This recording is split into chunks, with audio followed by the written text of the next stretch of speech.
24. I have Eric Taylor with Barricade Cyber Solutions.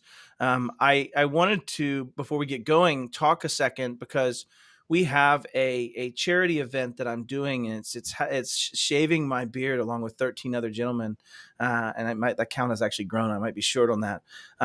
At November at IT Nation Connect.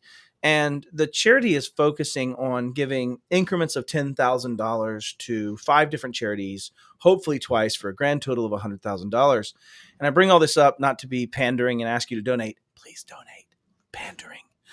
But also to say, Eric Taylor has been gracious enough. He has donated $15,000. It's dedicated to Hackers for Vets, which is a organization that is taking recent transitioning veterans, as long as they have their DD-214 and it was an honorable discharge, and giving them monetary assistance. And it's not really with a lot of strings, and it's a lot of these trying to help advance their career towards cybersecurity and give them an exit plan and an exit strategy. And so it was a fantastic charity. And I just want to say, Eric, thank you. Your benevolence is not missed, and it's extremely awesome to me. So thank you. Do you mind taking a second, introducing yourself, and maybe take just a second and say why you chose to donate in the grandiose fashion you did, brother? So yeah, Eric Taylor, CEO and Chief Digital Forensics Expert here at Barricade Cyber Solutions, based out of Charleston, South Carolina. I really did it because I'm a vet myself. 4.5 years in the United States Marine Corps, worked in ONI, Office of Naval Intelligence. And I knew you were doing the beard banter and things of that, or the shave of the beard of IT Nation and stuff. And then I seen the Hackers for Vets on there, and I'm like, I started digging into it. I'm like, this is pretty cool, because I know what I did gave me a path to do other things on the private sector. Sure. A lot of folks don't have that, right? So if there was a way that I could help pay it forward, if you will, for other veterans, not just Marines, but other veterans that are coming out looking for a place to call home, maybe their MOS that was in the military is not really readily accessible on the especially like combat MOSs are specific there, right? They come out with almost no direct hireable skill that translates one-to-one, and I think that's a real tough area that gets focused on by this program. So yeah, that's awesome. So I mean, except for like police force or a police department or private security, security, things of that nature. But not to get political, but with the current landscape of what's going on in America, who really wants to put them and their families through that garbage? Sure. That's got to be a terrible feeling, not knowing if you're going to come home that day. Yeah, 100%. And it's our way of giving back for those things, regardless of the political sphere you fall in, right? So love it. Thank you very much. And, we're going to come and bring you a giant check and make a big video and such. But I'll promise not to bring, this with me. I don't know if you saw my get up. I was kind of showing you this before the show, but I will promise not to bring this particular device unless we're going to play together, I suppose. But thank you for your donation. Could you imagine us at one spot? Oh, it's not good, especially because I was at a restaurant the other day, and I talked to you about this the other day, but they had those QR codes, like everybody. You've seen my videos on QR codes and my thoughts on them in general. But in the QR codes, they had NFC tags. Tap to get our menu and payment system. Oh, my God. And would you believe that they were not read only? So they had writable components to where you could actually replace that with your own QR web address and be a man in the middle or whatever. But this is a very cybersecurity focused episode because I am with a cybersecurity practitioner, and one that I've seen your own career grow over the 2 or 3 years that I've known you, right? I mean, you've always kind of had a dabbling set of skills. You've always been kind of in that red team and experimental and playing kind of world, just like I have. But, for everybody's edification, kind of talk about where you came from, because you were an MSP, predominantly doing the same work we all have done over the years with hopefully more of a secure focus. But you've transitioned now. Help me understand that journey. Like where were you and what drove you this way? So this really goes back to the days of when we had street lights on. That's how we knew to come home, right? Street lights came on, you went home. Oh, so, yeah, that's a minute ago. That was on the bicycle, bro. Beginning of Stranger Things, as I understand it. But only those who know not to drink from the garden hose as soon as the water turns on, because it will scold you. bro, 100%. Yeah. Yeah, my kids So won't know that one. They'll just no, get burnt. yeah, No, but anyways, but so you've been playing around but in. Go ahead, yeah. continue. So I started off as red team. I started off as a hacker, Yeah, and when a local school, our high school was split into two different campuses locally. I won't give the name of the school because they will probably, really not like me because the way things turned out when I was at that school. Um, but you know, that was back in the DOS 3.1, 3.11 days.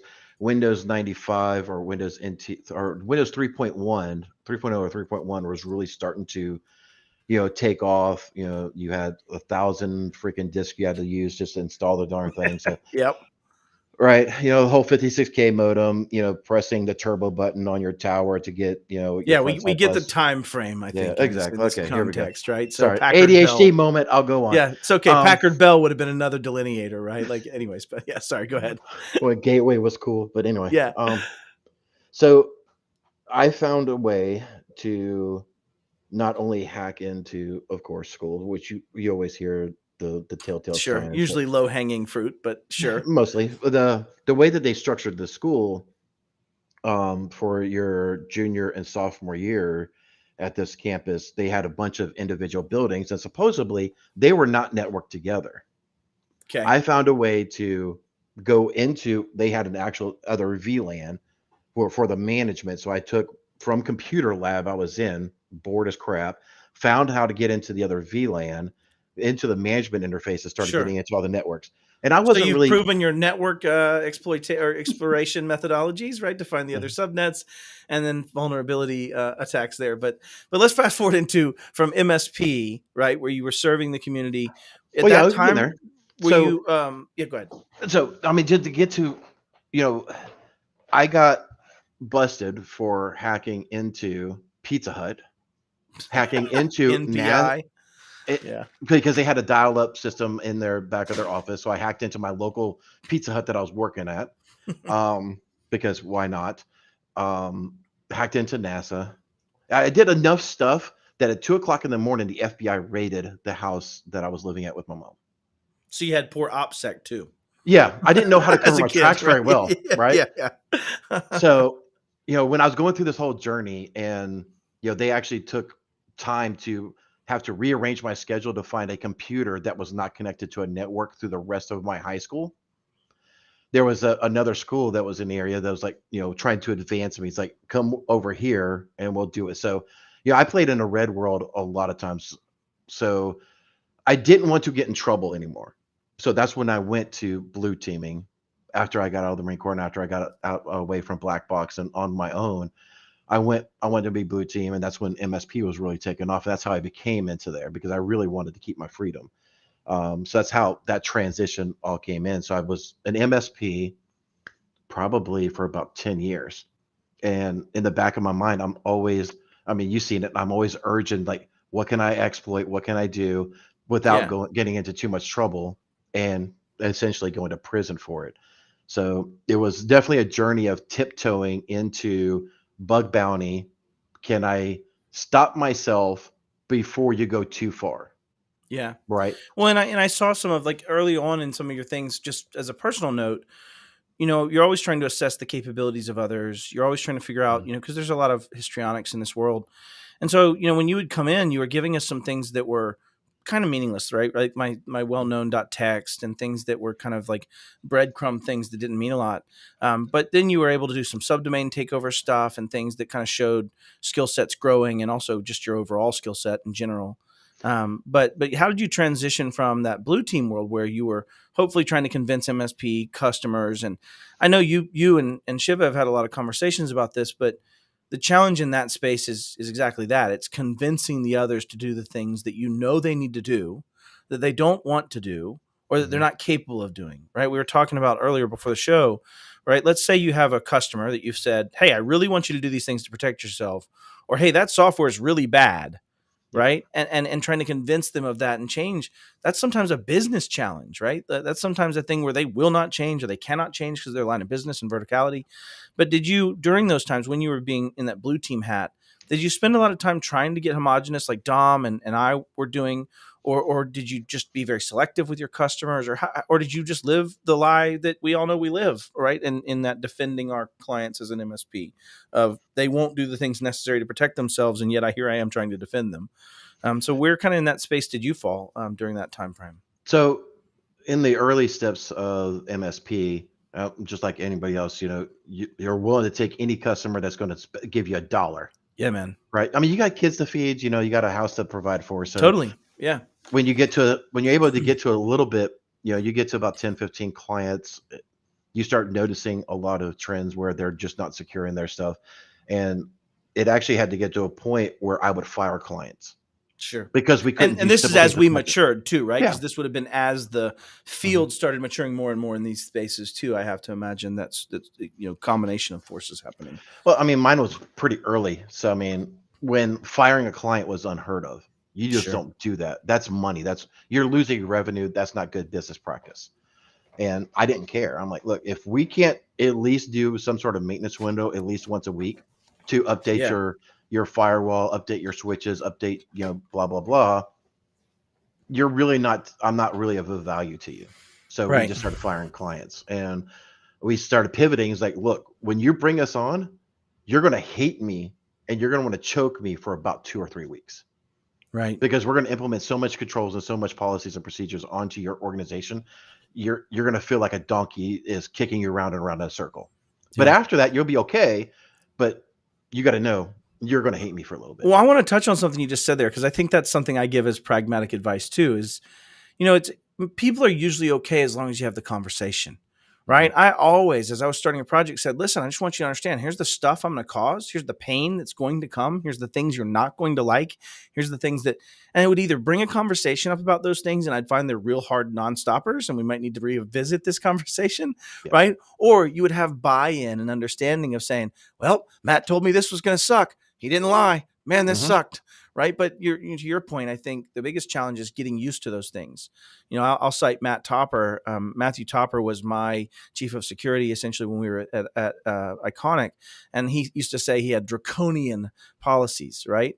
But in the same breath, once you get used to those things and make sure that they line up with business objectives and you really are not just reacting like Chicken Little, then, Yeah. you get used to it. And I think to your point, when you implement a lot of those controls for people, they get used to it. Right. And they understand it. And your goal is to always try to make it a better experience and faster, but also secure. Right. And use it that Yeah. way. But didn't mean to stop you there. But your point No, you're good. was, as you transitioned, and I think we went through the same thing, you started setting standards. And you started saying, "Here's the breakers. Here's where I'm not going to be able to continue forward here." What were some of those early things for you? Was it, what was the breakers early, and then what did it transition to? Because for me, it was really low at the beginning. It was. uh, So I mean, at first it was, you are going to mandate password policy, or we're going to mandate patching windows.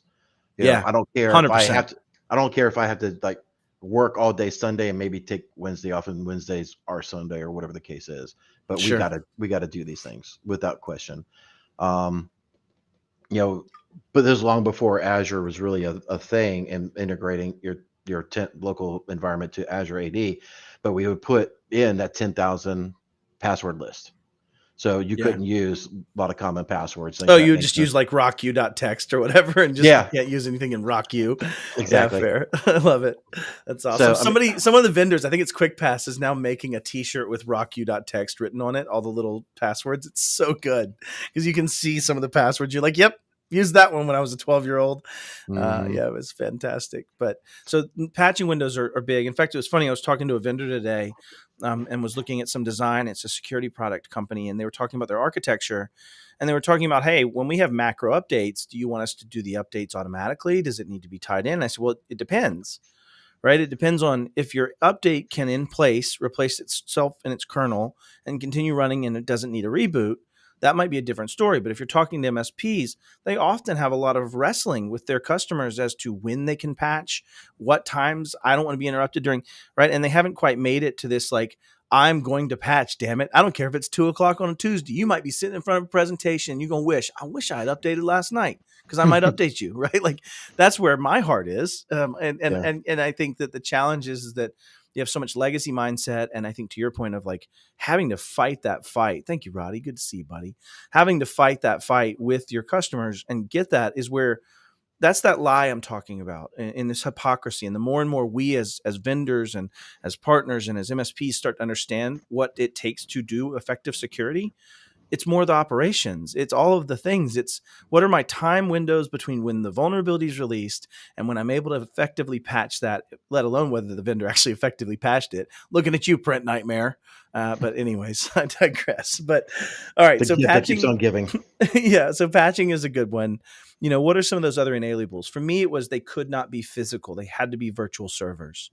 And I know that sounds like a kind of an abstract have to be, but if we were on-prem, I wanted the ability to do HA. I wanted the ability to take a container and virtualize and move. And so if you're dealing with that physical server, one-to-one bare metal server infrastructure, it just makes it much tougher. And that was an early one for me. I mean, this would have been 2013 or so, 2012. But, as we went on, what are some of the ones you started putting in later? I mean, everybody knows the big three-letter that people are starting to make their standard today.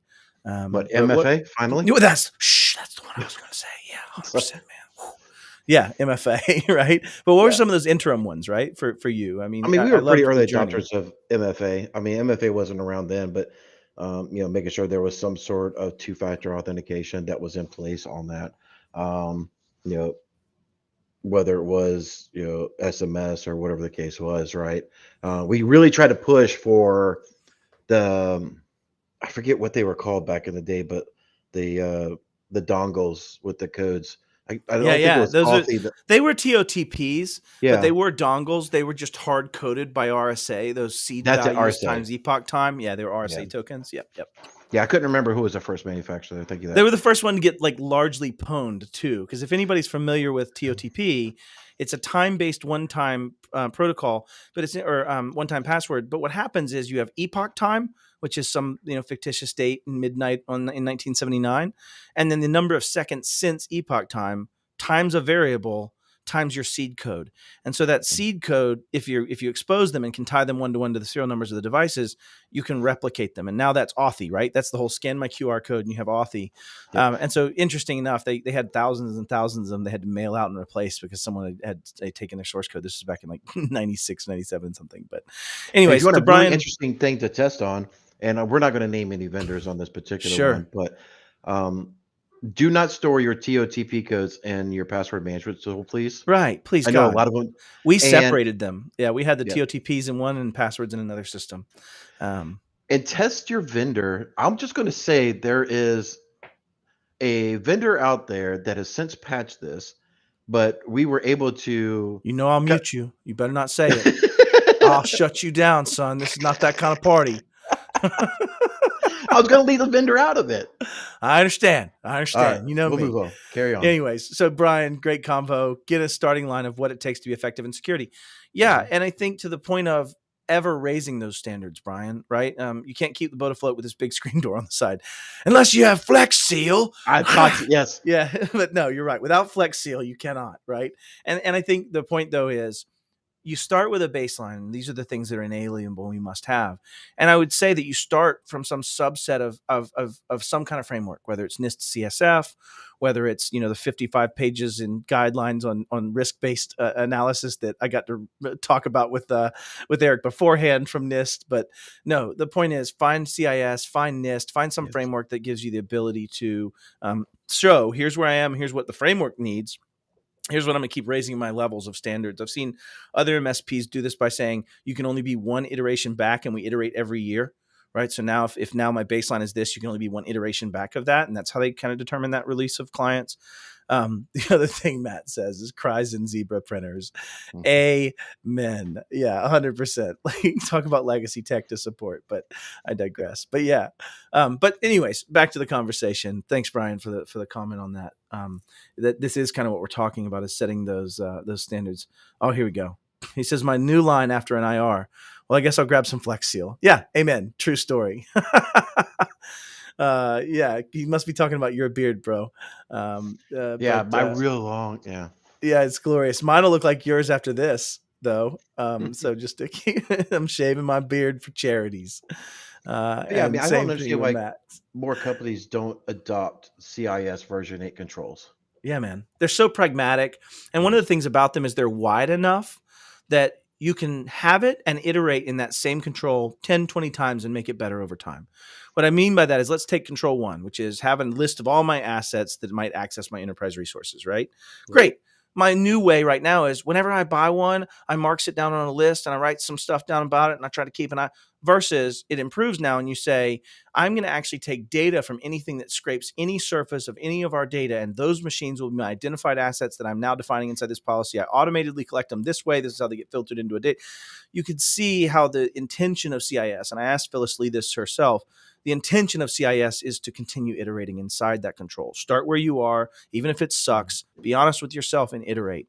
But and to your to your stage now, you're now doing incident response predominantly, right? And that's what kind of what we wanted to kind of meander towards. And so now, what made you switch to the other side of the fence from a just providing and fighting those battles and driving those customers to be more secure to now realizing that there's an action type time frame when it's going to hit the fan and focusing mostly on incident response and on penetration testing and things that are purely in that red team services world? Like what was that transition like, and when did you start down that journey? Uh, I wanted to be,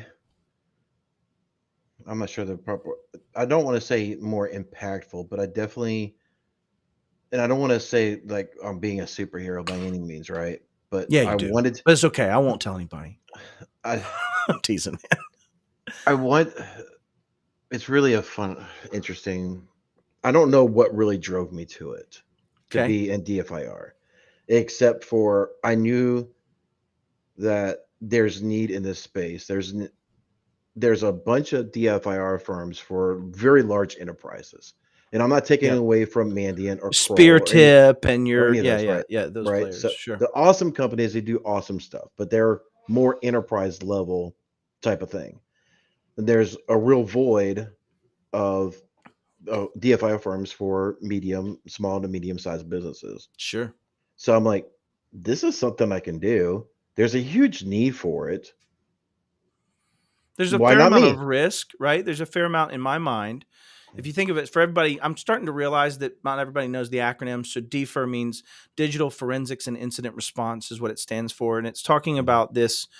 Here's the scenario I'll set up.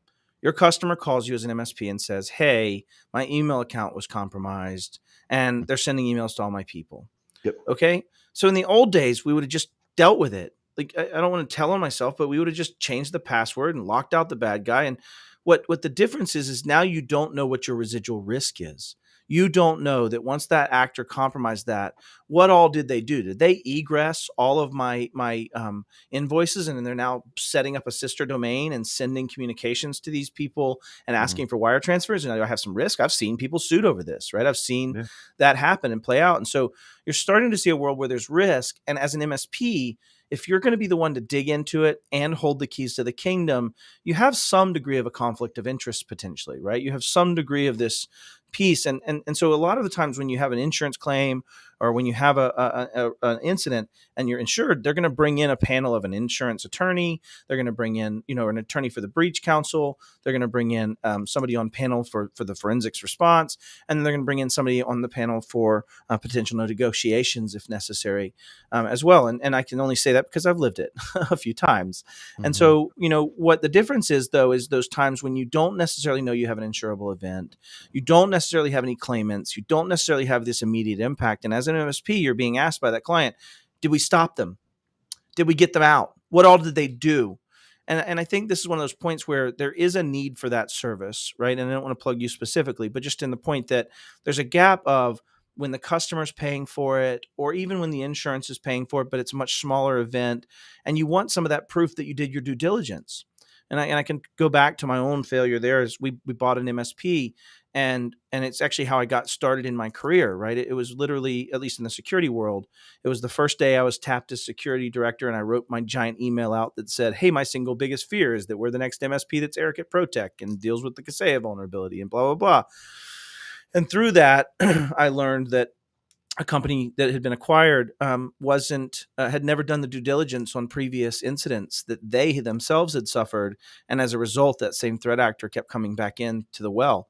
And so this is one of those things that's not really like very well served. I would agree with you, Eric. There's not a lot, but I do think that by being the guy that says I'll stand on the stand or sit, I guess it depends on the judge. Do some judges make you stand? Doesn't No, matter. only But the when you point get, is, yeah. yeah. But the point is, you're willing to take that risk because that's what you're doing in offering this service, right? And saying that Mhm. I'm going to follow generally accepted principles, that I'm going to have an accurate answer, right, for what I can tell out of the forensics. So that would be scary to me. I think is taking on that risk of saying I am the expert and I'm willing to say I'll argue on a stand that this is what happened against anybody Yeah. else. Uh, Thoughts on that? Like maybe just in general, was that part of your decision tree? Is that something that you had to think about? I mean, I did have to think about that a little bit, but it was a very short thought process. Like, can I be honorable? Yeah. Can I Fair. do this, with the highest integrity of the industry? Yeah. What do I do Yeah. to make sure that I can do that? And that's the path Yeah. that I went down. Especially as you grow, right? And then you Yeah. add more team members and interesting to see. So have you found success in this? Because I know the answer. I'm cheating a little because you wrote me a $15,000 donation for a charity. But have you found success in the last couple of years in your journey down this response side? Yeah. So, I mean, an interesting subset has happened. So, a lot of companies that will come to us because of an incident, they're like, we love you. We thank you so much for getting us out of this jam. How do we prevent this from happening again? And they retain, sorry, It's okay. the I love dogs. um so it sounds like the kids came out. I'll keep talking while I close the door. You're good, But man. the so they were like, well, how do we protect ourselves moving forward? Yeah, the So age old question, right? Like, yep. and I want to reflect on this for every MSP that's here. You can get a chuckle out of this too. Is that I've never ever met someone after an incident that survived that didn't have the budget they swore they didn't have Yeah. before. Like, it really is our problem. Us not being able to explain to them the journey they're going to have to go through if they have an incident. Us not being able to explain to them the emotional impact of an event is genuinely our fault.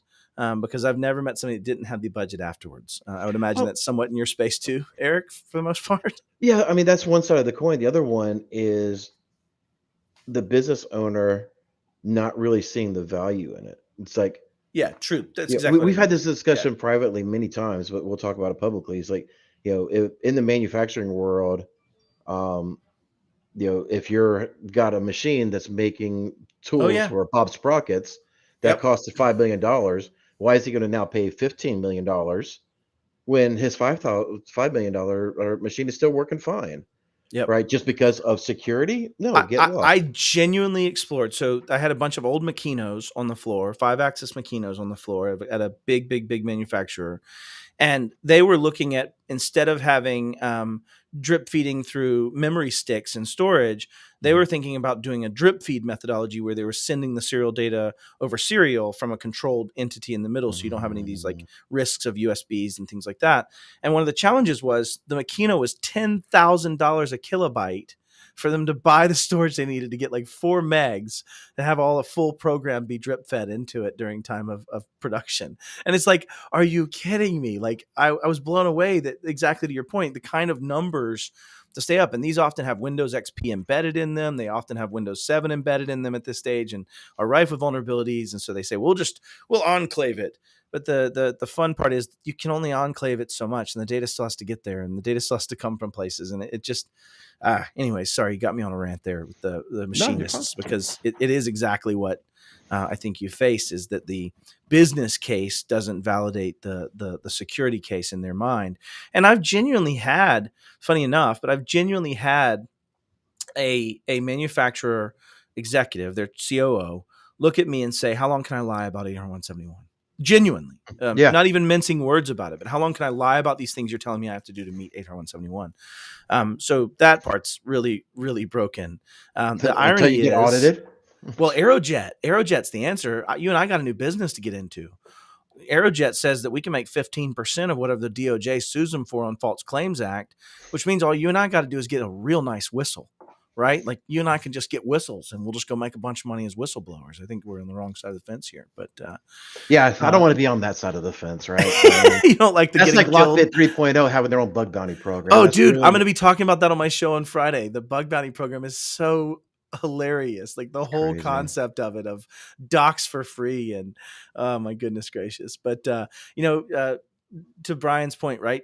It is a storytelling problem before a breach, and you and I talked about this before the show, so I think it's good a time to talk about it and maybe get some ideas from the crowd listening. But I'm thinking about putting together a tabletop exercise with Huntress for a event coming up that Paco LeBron's putting on. And the way I want to do this is I'm going to gather tables of 5 or 6 people, and they're going to sit and hold roles. Each person is going to be the technician, a service manager, an owner of the MSP, an angry customer will be represented at the table. And I want to take people through a ransomware journey as an MSP of what it feels like, what the chaos is like, the way the story unfolds, the craziness that comes about it, right? That it starts with this one call from a customer saying, I can't access my EMR. And then it eventually turns into every customer's calling, everybody's down, you're now in panic mode, you're canceling plans, you canceled lunch. And the whole time we're in this tabletop, one person's responsibility is to keep asking for the owner. Hey, I want to talk here. I want to talk. Where's my system? When's it going to come up? So that as they're having that conversation, they're interrupted in the same manner they would be interrupted in that world, right? And so, going to be putting together something cool. Try to get that to where it's more usable. Maybe nowhere near as cool as a backdoors and breaches card deck. I'm not that awesome, but try to put together something so that MSPs can walk away, but then also take customers through that journey. Walk them through what a ransomware event looks like. Have their people that represent their stakeholders, their accounting team, say, here's what I need to do in the next week. You just interview them ahead of time. What all do you have to get done this week? Great. Now, have your event collapse those capabilities and speak towards those capabilities and make it real. And if you take someone through that journey and say, okay, what are the solutions here? You can get some portion of an inoculation. It's not meant to be fear, uncertainty, and doubt. It's meant to be a dip in reality of what it would be like if you go down that path. And everybody tries to trivialize it as, well, it's just an event. But Eric, I don't know if you've been like me, but I've cried. I've seen people cry. I've been there as people were devastated in their world. And when you get to experience that, you just feel significantly more convinced in what you're saying to them. Right? Like, Yeah, so I mean, we've had cases even as of this week where people feel like it's their world is crumbling down on them. You know, we've had in the past month 2 cases where folks are saying they feel like they're about to have a heart attack. yeah.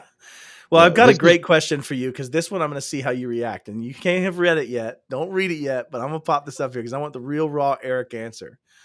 Once a CFO asked me to hide a baby monitor in the room used by auditors. How would you handle this one? I'm not sure the words that I'm allowed to say are allowed on this podcast. If you Yeah, can, yeah, fair. Mine would include almost a broken hand. I've got to be honest with you. What it tells me instantly is that CFO does not understand the purpose of what you're trying to do and is clearly trying to check a box. And I think that's the point is checking a box training doesn't work. Simply lowering the standards of a boot camp to get more soldiers on the field did not translate to better soldier adoption, right? It just simply translated to more dead soldiers. And I think the point is that if you're taking an audit to the point where in your mind your job is to try to figure out what they want and anticipate and be, cheat and play the game, then you're clearly just trying as an executive to check the damn box. And I think Cyber Insight Canada probably said this just to pull my damn chain. But in reality, I totally would be just disgusted by that, and it would tell me that I might be in the wrong place. oh, Cyber Insight Canada Personally, maybe trying to trigger me because I think they know that I get kind of triggered. But I mean, if you want a good idea of what I would do about how much I would get into their face and tell them how stupid they are, just YouTube drill instructors Paris Island and watch what they do. And imagine me doing that to some C-level person because that's about what would happen yeah. All with a lot of seriousness, though, explicitness. you do absolutely have to educate in that and help explain that this is a business function. It's here for a reason, and it is to reduce real risk. I think that's the challenge we have here, right? Good to see you back, risk, since you are the definition of most of the things I talk about every day is risk. So, yeah, glad to have you here, brother. Thank you so much. Appreciate it. Back to that conversation of who your clients are. So, what is take me through. I've seen you already did this with Jerry Auger, a day through an incident responder's life. But who are the people you're serving? Is it mostly MSP constituencies and their clients? Is it a lot of just direct business? Where do you find yourself right now? It's direct business. So a lot of MSPs are really, really scared to reach out to us. And when they do, they're really pushed back because they don't want to answer a lot of questions, right? Mm, And MSPs need to understand we're not there to name and shame them. right. There's plenty of time to do naming and shaming and all this other crap later, right? If Not on that's my where, show. Not on yeah, my show no, though, show. right? Yeah, yeah, But yeah. it's, if We someone was tangentially agreed, shame. yeah, I mean, if someone was just obviously egregious in what they were doing, like the MSP openly left RDP open, it's going to come Yeah. out in the forensics reports. Yep. But we're not there to make people look bad. But our Right. agreements are with the clients. Yeah. So, I think your challenge there is actually quite succinct and part of this whole challenge anyway. It is that we all know that we're living a lie. Whether that's because the clients haven't done the things that are necessary or engaged in their own security, or whether that's because we can't convince them and can't go that path, or it's whether we're not secure ourselves and we aren't making those decisions. It's some mix of all three of those at all times. And I think what we live with, and I think the biggest takeaway from this is have some humility, have some yeah. transparency, live in a world where you understand your limitations and where you are, and try to drive past that. And that goes to everybody. That's vendors, that's me, that's you, that's Hmm. all of us living in this world of we are starting to realize what enterprise has known for 15 years and still hasn't solved. But that cybersecurity is a massive challenge to the economy of the United States and the Five Eyes communities and really everybody globally. And if we don't solve some of these things and deal with them, then we're not going to have the same world. And so why would you start by putting on airs and lying about where you are? Why would you start by being, so we don't need to do forensics because we don't want anybody to find out we messed up. Now, granted, risk and management and damage control still play out even after the boom, right? And so I can understand where the drive is, but if you're sitting here today and listening to this, my advocation would be to start doing the things to build defensibility now, being transparent about where you are, where your controls are, and where they need to improve, and then iterating on them. And what you'll build is, even when it turns out there is a failure on your side, you'll be able to explain why a reasonable person would find you not at fault, right? Where you have iterated through, you've documented talking to the clients, you've said to them, hey, this particular product still contains Chrome 57 binaries. There's 3,500 attacks that can be done against this. This is a risk. And you document that. And when they say no, and I'm not going to move forward, you have to make your point back to this original baseline that Wheeler and I were talking about is where's that line? When they cannot or will not, where's that line? Where do I draw that line? And you'll want to improve that line over time. You'll want to Yeah. I mean, raise there is that. a real line of security must eat productivity. Yeah, true story. Uh, I mean, Yeah, you has can't, to. yeah, you can't just put such an airtight gap on a business that it takes them 5 times longer to do the same task. Yeah. I mean, a little bit longer, okay, but you don't want to And cripple the business at the same time. and where you can improve it, right? Like when I went to that CSA event that kind of sparked my idea of how to do this tabletop it was put on by Starbucks. Starbucks did the tabletop injections for us at the CSA executive thing, and ultimately he talked about his story of when I came on and I wanted to do passwordless. I wanted to go to all FIDO tokens for my baristas. I wanted to go to where I could have people that were in that frontline worker using a passwordless methodology instead of a password to be captured. Okay, great. I like it. He could not win on the security arguments to the board at all. It was won on when that barista walks up and types in their code and presses the button once on their thing. It's on average 20 to 30 seconds faster than hands on keyboard typing a password in an MFA path, right? And so the argument was we can serve coffee faster. So sometimes with security, you actually can get a win and Yeah. a win in that space. And hopefully they all balance out, right, to a certain point. But what that takes, though, and Brian Wheeler, I'd love to hear your thoughts on this if you're still with us, but what that takes, though, is real deep collaboration and sometimes explanation to those client partners and trying to get them on board to understand that this is how they're going to be better as a business, not just more secure. This is how we're going to actually improve your technology, too. Hmm. Right in that same breath, but little tangential. Wheeler, pop in if you get a chance on chat. But so Eric, on you're serving a lot of direct clients. What would you say that average size is that you're finding? Is it the 25, 30, 40 customers, or is it vary drastically? It does vary drastically. I mean, we do have some that are in the 5 to 25 end user range, but most of them are anywhere between, I'd probably say, 150 to 500. Okay. So a lot of the mid-market space that is Hmm. truly underserved as well, and also can sometimes have more of a loose affiliation with their MSP and more of a co-managed model or things in that space as well. Yeah. if now that you've been doing this I think you've been doing it professionally now for a few years as Mhm. your primary business.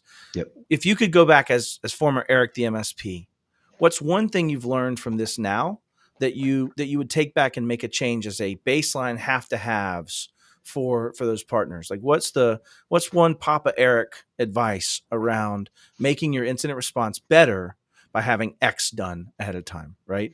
What's your thought there? I would think do not formulate a solid stack and don't ever deviate from it. Like look, Okay. you have your firewall, you have your switches, you have your APs, you have a minimum OS, Yeah. you have minimum MFA, minimum I bet a lot of people miss VLANs. that minimum OS. Like it must be 10H2 or better, or it must be right. Like having that delineable like line in the sand. I love that advice. VLANs are set up the same across Yep. all the locations, whatever the case is. Um, and making sure that everything is MFA'd as much as possible. I mean, Amen. Yeah. and if you don't have, you're going in and you're getting a new one. It's like, well, I got this Sonic wall that's still got 6 months still Yep. left. I don't give a freaking crap. We're doing a Yeah, it's rip and that replace. sunk cost fallacy, right? Like that's Hmm. the mentality there, and it's not understanding the ability to deliver security at scale. So I'll take my poke at mine. You tell me what your thoughts are. Okay. I think that one of the biggest missing pieces for MSPs today that would impact their overall incident response is actually having a freaking incident response plan. Actually writing down, here's what my goals are, here's the people involved, here's where I escalate, here's my next step. And having that and living that is one of the biggest gaps right now because so many people focus on protect, having all the tools, making sure they're right, which is still critical, but not as much on detect, respond, and recover and focusing on that. And I think that's where your space is. And I think having the tools, agreed, huge, gives you all the things so you know exactly what you can do in those environments, what should have been there, what shouldn't have been there, knowing that they're all the same, that they're ran the same with the same processes. But having an incident response plan, I think, is also one of those critical ones that most people don't have in my audience today. Let's talk about how to Uh, start one. This is gonna be a little bit of story time, but let's go down this rabbit hole for a second. I got a client even to this day um, that really taught me something early on that not all data is considered the same. And we'll talk Amen. about this. Let's say you have a fire at your house. I run up to you and say, "What do you need?" "I need my stuff out of my house." I'm going in, I'm grabbing your kitchen table, I'm grabbing your kitchen table Yeah. chairs, I'm But grabbing if the you had fixtures. said, I need my cat and my child, there would be a Exactly. hierarchy and both would be on the list. It would be child then cat, probably. And Yep. you're a So sick when you're human for looking saying at cat first. you're But talking to the client and said, "Okay, what is the most impactful piece of technology inside of your organization?" Maybe right. it's SAP, QuickBooks, whatever the Yeah. A case is. business impact analysis methodology, right? Like what Yeah. is the most critical piece of your world? And, Yep. that's what you're doing. You're building that out. So, like, if a flood, a hurricane, or whatever, as your document, you have it documented. I've got to get this server up. Nothing else runs until I get this Well, one. see, and you took this down into the tactical, right? Per client. I agree with that too. Yep. First, it starts with what am I going to do from a plan, but then it's what do each of these are going to do for a plan, and how would that get Mhm. executed is brilliant. Well, we're Yep. So running out as of you're building, time. We okay. don't. We only get. I know this goes by so dang quick, and I apologize, Eric, but we ride up at 45 minutes, and you and I can get chatting. So I do want to add in that we have established Gandalf baselines. You shall not pass. Reed Wheeler, love you, What's bro. that a reference to? Sounds like Game of Thrones or something. It definitely sounds very much more like the Lord of the Rings, but I'm with Ah, you on it. Yeah, yeah. But the point being, Eric, we may have a follow up to this. We had a huge actual audience this whole time, it seems. So it's been a really good show and a lot of good questions. But short story is, as a takeaway for MSPs, one last thought to leave with them. What should they be doing? I know I keep putting you on the spot for all this sage advice, but give us one last thought for MSPs that you would love to tell them before the breach. look at your own internal assets and knowledge base of you and your internal team. If you truly don't know something, seek people you can trust to give you the answers. I Yeah. mean, it doesn't have to be barricade cyber. It could be Vis-a-vis the literally, stack, configuration, oh, not just that. approach, I mean, methodologies. how do I implement this? What's the best way of doing this? Find a good resource that you can ask Yeah, man. questions on. Love it. And poke holes and ask questions and challenge everybody to be better.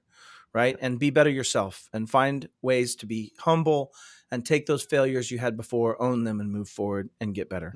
I think that is every human's aspiration, as well as a security human. So thank you guys so much. Appreciate y'all.